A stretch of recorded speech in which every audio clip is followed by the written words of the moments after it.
В этом фильме я расскажу о православии в Албании. Мы посещаем эту страну вместе со святейшим патриархом Московским и всея Руси Кириллом. И это первый в истории визит московского патриарха в Албанию. Вместе с нашим первосвятителем мы проедем по городам Албании, познакомимся с главой албанской церкви, архиепископом Анастасием, познакомимся с жизнью этой церкви, с тем, как здесь ведется миссионерская, благотворительная и просветительская работа. Албанцы – один из древнейших народов Европы. В XV веке территории, населенные албанцами, были завоеваны Османской империей. К этому времени относится деятельность албанского национального героя Георгия Кастриоти, известного под именем Скандербега. Памятники этому герою стоят во многих городах Албании, в том числе здесь, на центральной площади албанской столицы Тираны. Сын албанского великого князя Георгий Скандербег был взят в заложники османами и воспитывался при турецком дворе. Став видным военачальником, он не захотел сражаться против единоверцев, вместе с 3 сотнями воинов покинул турецкую армию и вернулся в Албанию, откуда и начал сопротивление захватчикам. Он сумел объединить народ и обеспечить независимость Албании на 25 лет. О его освободительной борьбе в СССР в 1953 году даже сняли фильм «Великий воин Албании Скандербег». Разве народ Албании и мы не одно? Если умру я и ты, и пали ты, народ будет жить. Он будет продолжать борьбу и победит.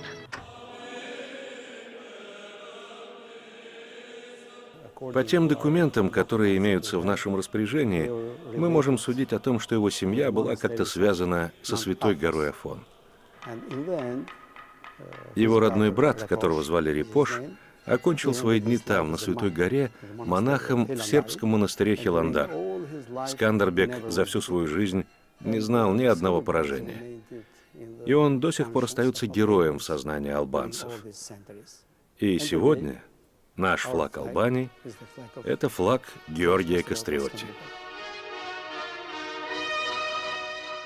Одно из преданий связывает появление христианства в Албании с апостолом Павлом. В своем послании к римлянам Павел говорит о том, что благовестие Христова принесено им от Иерусалима и окрестностей до Иллирика. Иллирик – это римская провинция, которая находилась на территории нынешних Хорватии, Албании и Боснии и Герцеговины. Большинство ученых считает, что выражение «до Иллирика» следует понимать в смысле «до Иллирика» не включительно. Апостол Павел проповедовал в Македонии, которая граничила с Иллириком. Следовательно, он дошел до границ этой области, но не переступил границу. Тем не менее, в предании албанских христиан память о том, что на этой земле проповедовал апостол Павел, хранится бережно. По другой версии, благую весть в эти края принес апостол от 70 Кесарь.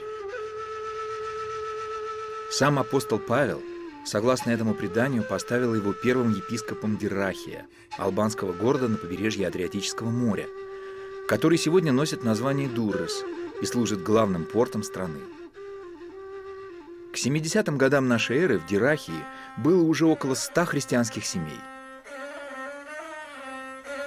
А первым албанским святым стал священномученик Астий, который руководил этой общиной и пострадал от язычников в 98 году I века. В истории Албании тесно переплетено земное и небесное, светское и церковное. На этой купюре изображен один из самых известных политических деятелей Албании 20-го столетия – Фан Ноли. Человек многообразных дарований, он оставил свой след в истории Албании как талантливый писатель, поэт, переводчик, знавший 13 языков, музыковед и композитор.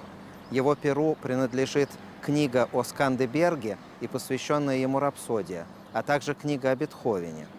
Будучи православным священником, а затем и епископом, Фан Ноли стоял у истоков автокефалии Албанской православной церкви. Одновременно он был одним из самых заметных деятелей албанской революции и борьбы за независимость Албании. Некоторое время он даже занимал государственные должности министра иностранных дел и премьер-министра страны, а затем долгие годы провел в изгнании. За симпатии к коммунистической идеологии его даже называли «красным епископом». Фан Ноли оказал большое влияние на формирование самосознания албанского народа. В первую очередь тем, что создал блестящие переводы на албанский язык богослужебных книг и светской литературы. Он, можно сказать, открыл первый храм, в котором литургия совершалась на албанском языке. Это было в 1918 году в Бостоне. В то время все храмы в Америке находились под юрисдикцией русской митрополии. После революции, которая произошла в России, конечно, все эти храмы стали как-то определяться. Фан Ноли возглавил албанскую архиепископию в Соединенных Штатах.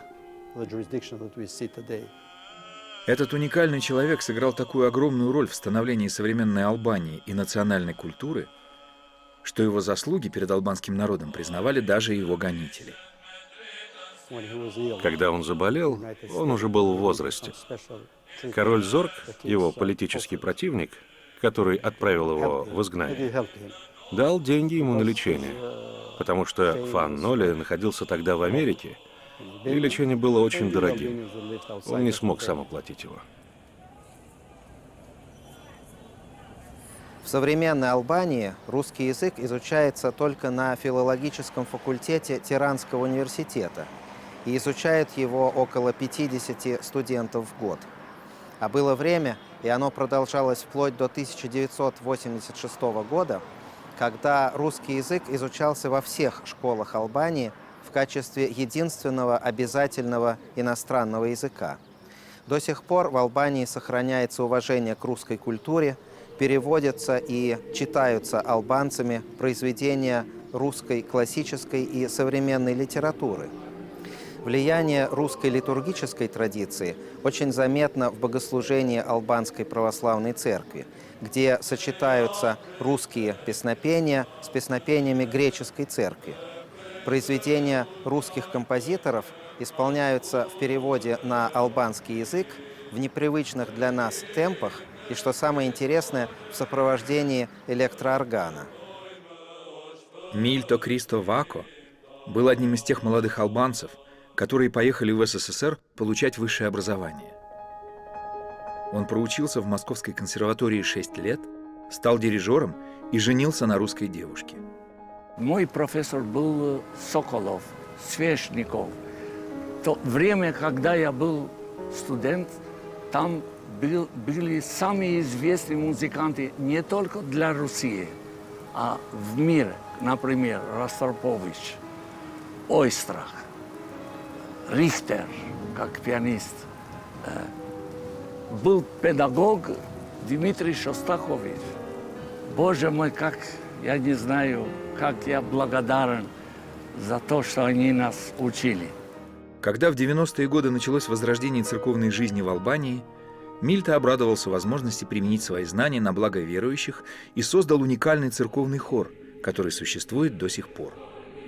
Этот хор четырехголосный, традиционная русская, церковная или композиция, самый великий композитор, как Чайковский, Мусорский, Римский-Корсаков.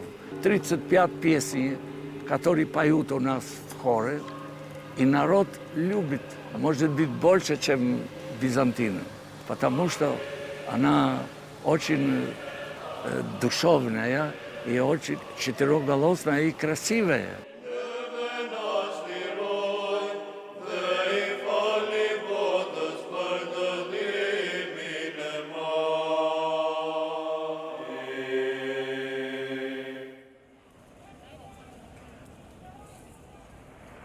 В 1946 году к власти в Албании пришла коммунистическая партия. В скором времени начались гонения на религию и церковь. А в 1967 году все религиозные культы были запрещены. Албания стала первым в мире государством, в котором были официально запрещены любые религиозные культы. Большинство храмов и мечетей было стерто с лица земли. Все духовенство было репрессировано или ликвидировано. Албанская православная церковь прекратила легальное существование. Таких жестоких гонений на христианскую церковь не знала ни одна страна современной Европы. Власти Албании решили сделать что-то уникальное, как они говорили. Абсолютно запретить религию. После этого на уровне Конституции было запрещено исповедовать какую бы то ни было религию в Албании. Это действительно не имеет аналога в мировой истории. Всегда были какие-то гонения, но всегда что-то оставалось. А здесь с 1967 года до 1990 была абсолютная тишина. Маленькая иконка, религиозная книга, пасхальное красное яичко – всего этого было достаточно, чтобы отправить всю семью в тюрьму или в ссылку. Во многих случаях и приговорить к смерти.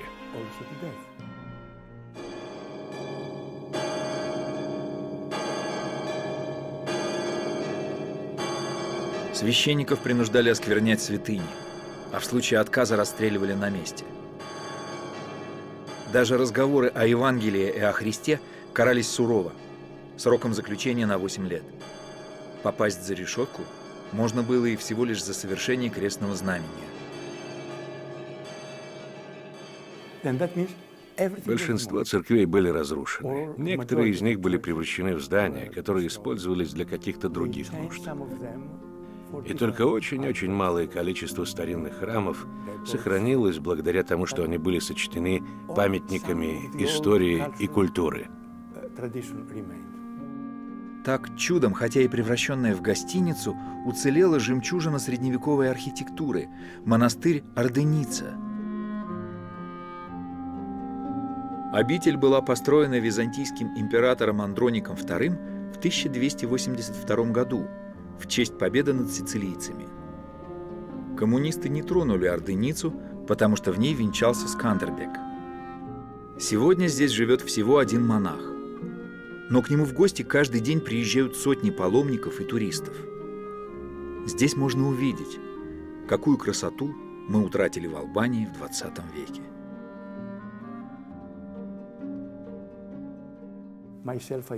Я в эти годы был профессором Афинского университета. Я занимался историей религии, в том числе, конечно, меня интересовала и Албания. И многие из моих коллег, и я в том числе, считали, что церковь в Албании уничтожена полностью, как это уже однажды случалось в истории с персидской церковью.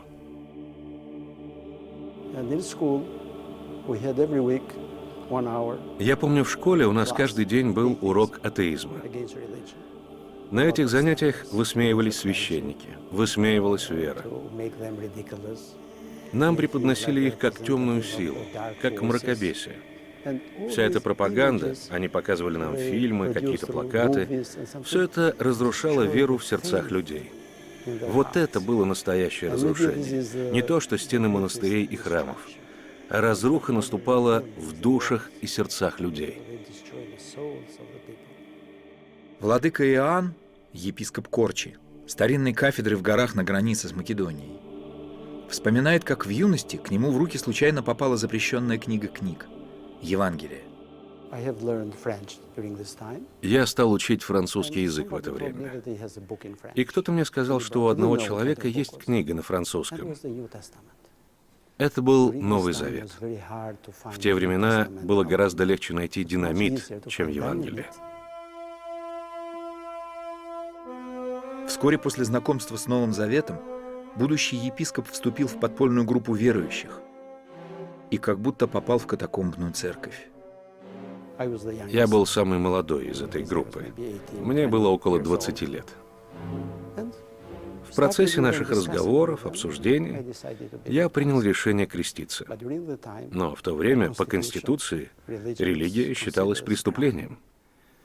Я помню, незадолго до того, как я крестился, в городе под названием Шкода, на севере Албании, священник был казнен за то, что он крестил человека. Представьте себе ту атмосферу, в которой мы жили. Крещение проходило в обстановке строжайшей секретности. Мы аккуратно прошли по деревне с разных концов, чтобы нас никто не видел вместе, и никто не подумал, что мы идем по какому-то делу. В нижней части дома священника была келья. Его сын находился снаружи. Он гулял вокруг дома, следил за тем, чтобы никто не увидел, что что-то происходит религиозное внутри, и не донес. Внутри этой кельи были помимо меня только 2 человека. Священник, который меня крестил, и мой крестный отец. В момент крещения у меня была радость, которую нельзя описать словами.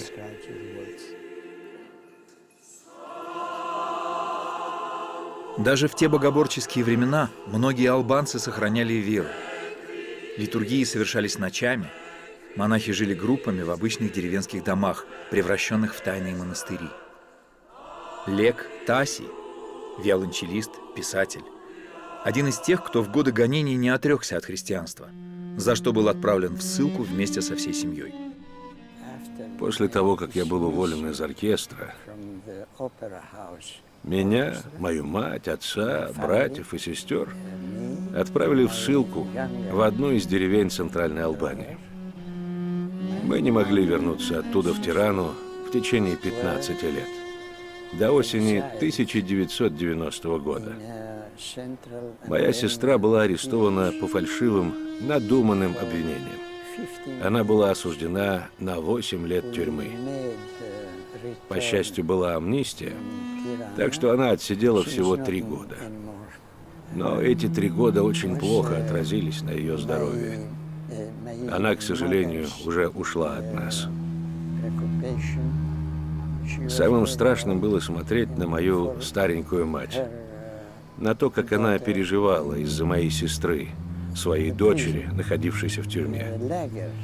Там она жила в очень-очень тяжелых условиях, обвиненная абсолютно ложно. Каждый день сестре надо было ходить пешком на работу по 5 километров. Ее очень плохо кормили. В конце 70-х годов в Албании было объявлено об окончательном искоренении всех религиозных предрассудков. Бывший мавзолей Энвера Ходжи – одно из многих напоминаний, оставшихся в современной Албании, о кровавом диктаторе. При жизни ему строились памятники во всех городах и деревнях этой страны. Но самым впечатляющим памятником, который он воздвиг себе при жизни, были 700 тысяч бункеров. Бункеры 2 размеров. Маленький на 2-3 человека и большой на 30 человек строились в городах, на перекрестках, на площадях, в садах, в деревнях, на побережье. Они строились для того, чтобы в случае нападения, которым пугали албанский народ на протяжении многих лет, но которое так и не произошло, все население Албании могло скрыться в этих бункерах и отстреливаться от потенциального врага. Сейчас распил и утилизация бункеров – большая проблема, потому что уничтожение одного бункера стоит не менее $1000, и таких денег у населения нет. Поэтому до сих пор это наследие диктатора-параноика остается напоминанием о страшном времени его правления.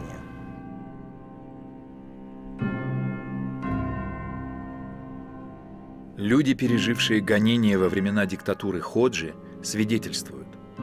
В страданиях их вера только укрепилась. Мы всегда были в опасности подвергнуться аресту. Опасность была не только в том, что накажут тебя, а еще и всю твою семью, включая двоюродных братьев и сестер, которые не имели прямого отношения к твоей вере. Одно дело, когда ты сам принимаешь решение пострадать за свою веру.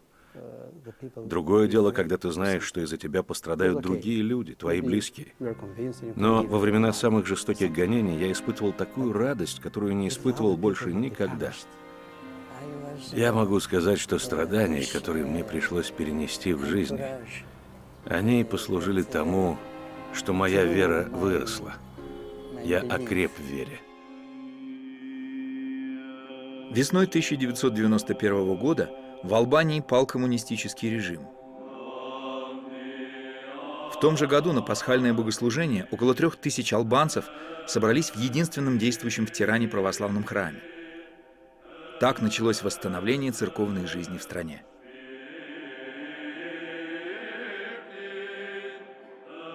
Когда гонения на религию прекратились, осталось всего 15 священников. Они были уже почтенного возраста, и все они были немощные. Нам приходилось начинать не то что с нуля, а с уровня ниже нуля. Тогда же в Албанию приехал митрополит из Элладской церкви Анастасий Янулатос. Грек по происхождению, профессор Афинского университета, владыка Анастасий к тому времени уже обрел всемирную известность как богослов и миссионер, современный просветитель африканских стран. Архиепископ Анастасий – выдающийся православный миссионер XX века. Долгие годы он прослужил в Африке. И когда приехал в Албанию, чтобы возглавить здесь православную церковь, у него за плечами был огромный опыт миссионерской работы. Как ученый я трудился над тем, чтобы создать некую теорию миссионерской деятельности. Продумать, какие шаги нужно осуществить для того, чтобы она была успешной. Я разработал для себя 3 таких основных принципа. Первый. Все должно быть на родном языке. Например, в Африке мы сразу же перевели на местные диалекты и наречия божественную литургию.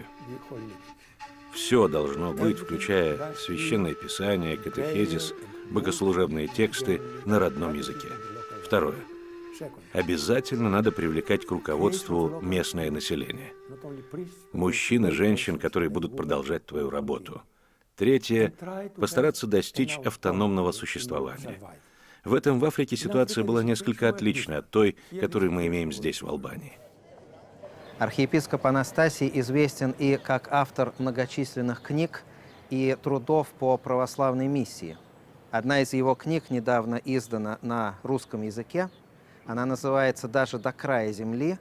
И в этой книге архиепископ Анастасий рассказывает о православной миссии, опровергая широко распространенное мнение о том, что только католики и протестанты миссионерствовали в разных странах.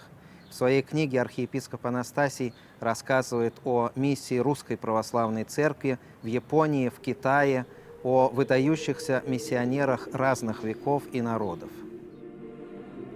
Когда мы начали с Африки нашу миссионерскую деятельность, это не было подражанием западным миссионерским традициям.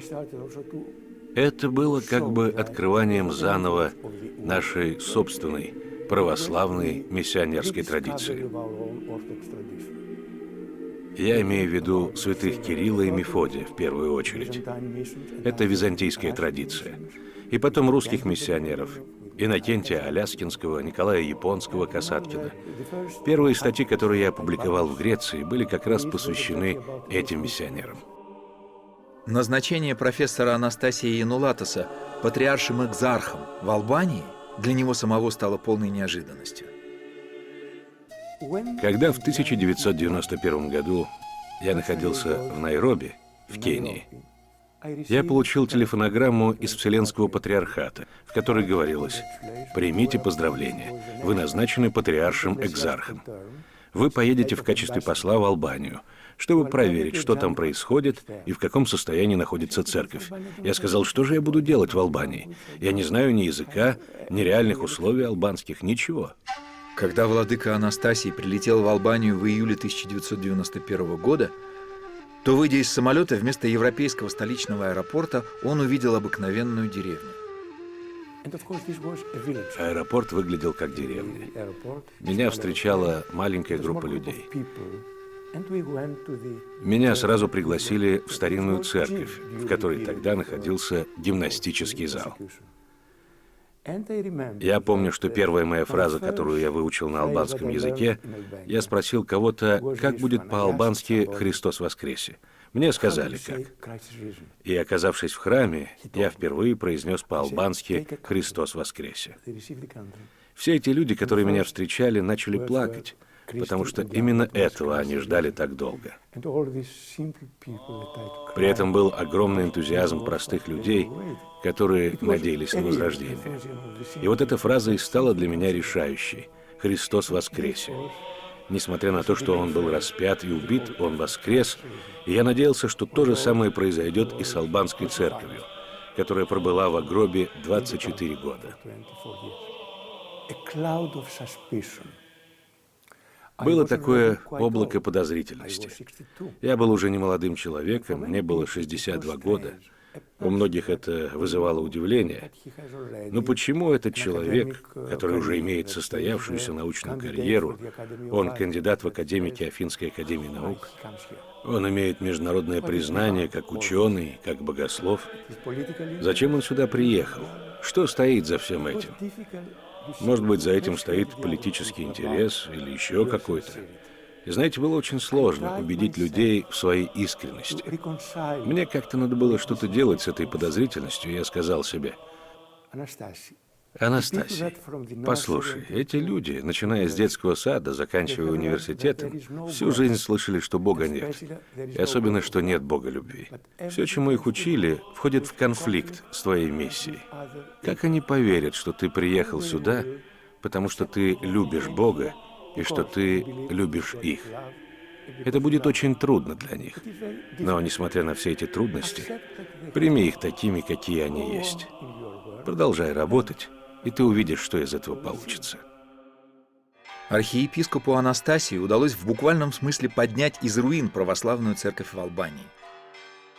Но только через 25 лет после своего назначения сюда он получил гражданство этой страны. Новая паства владыки Анастасия была многочисленна, но в стране не было ни храмов, ни священников. Первой обителью, восстановленной после падения богоборческого режима, стал монастырь святого Власия. Монастырь святого Власия в Дуросе – одно из главных святых мест Албанской православной церкви.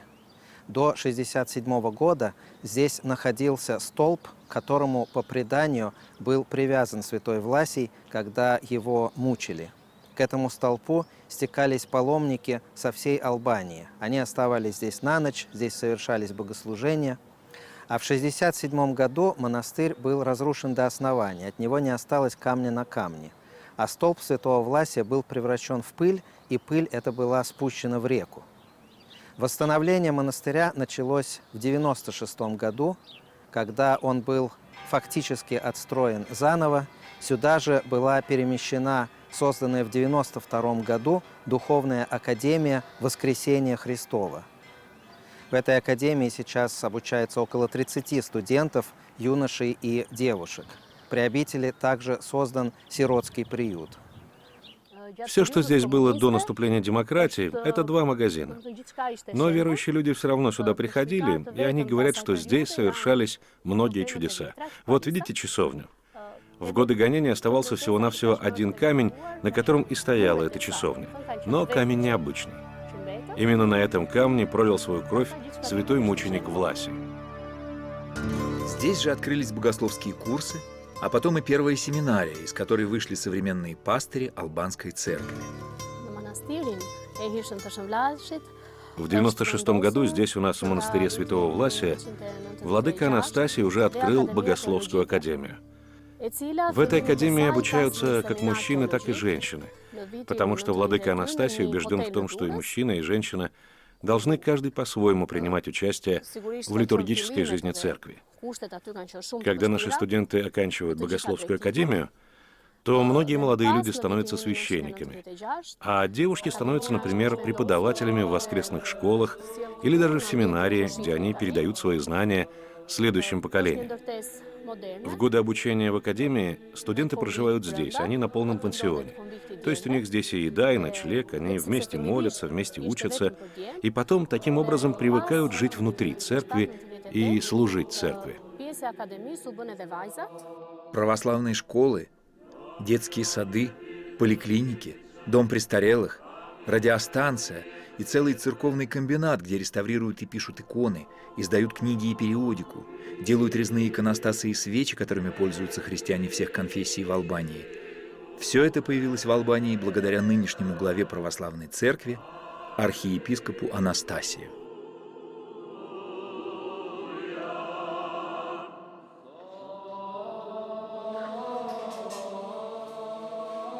Это одна из тех самых школ, которые были открыты в начале 2000-х годов по инициативе архиепископа Анастасия и стали очень популярными.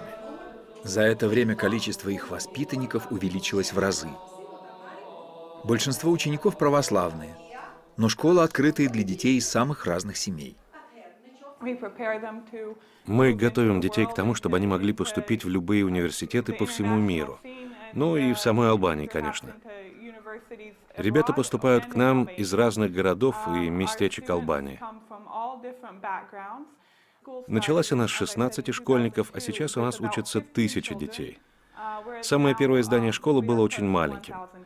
Потом, когда учеников стало побольше, мы переехали в здание побольше. А потом с помощью разных благотворителей мы оказались в конце концов в этом замечательном просторном здании, которое находится рядом с одним из главных соборов Тираны. Но что самое удивительное, у нас опять не хватает классов. Приходится искать новое помещение. И уже строится новое здание, тоже рядом с церковью. Оно будет в 2 раза больше.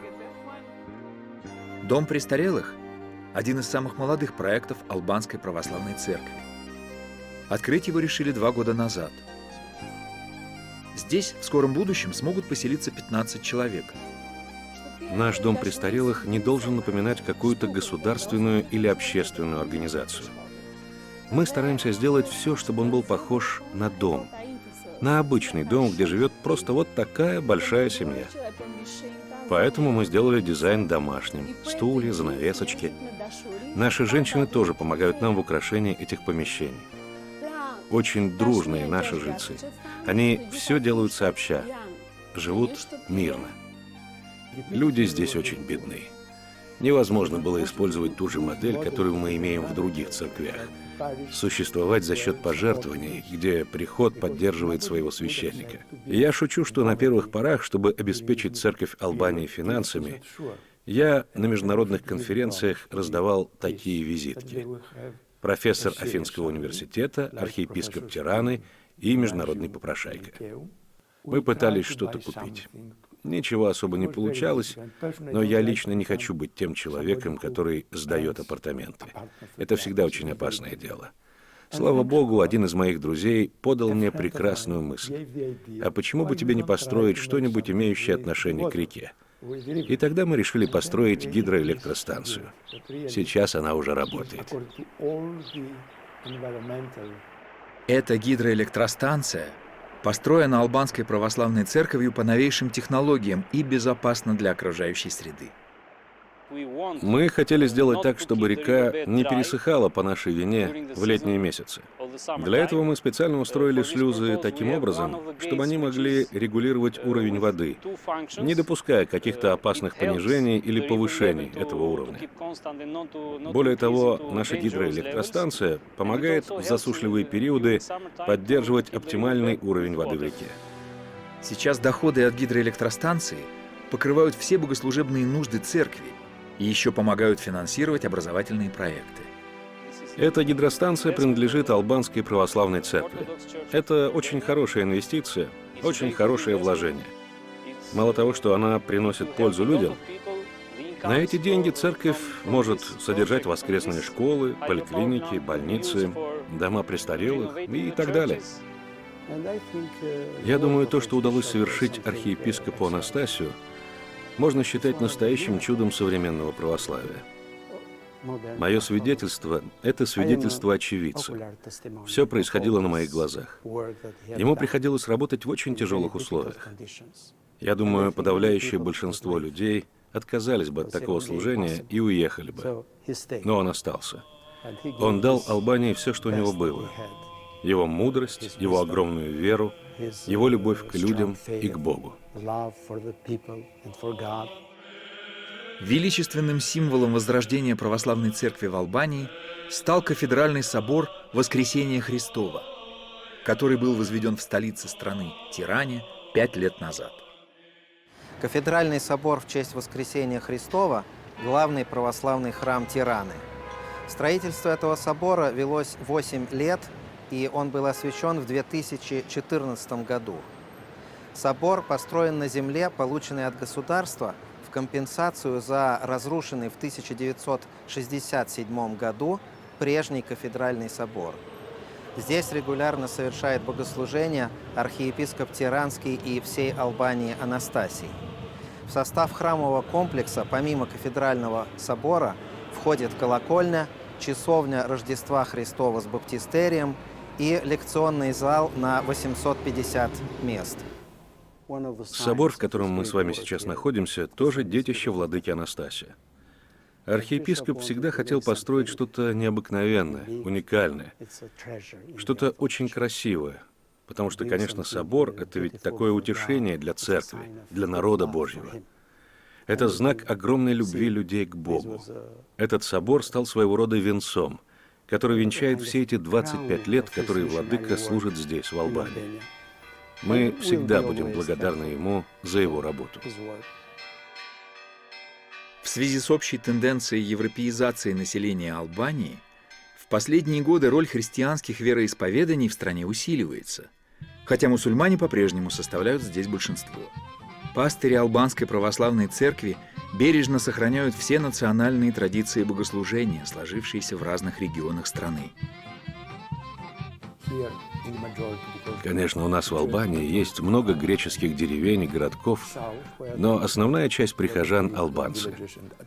На севере у нас есть славяне, македонцы, люди из других стран. И мы везде всем говорим: сохраняйте вашу особенность. В том числе мы приняли старый календарь и новый календарь. Кто привык жить по старому календарю, живет по старому календарю. Кто хочет жить по-новому, живет по-новому.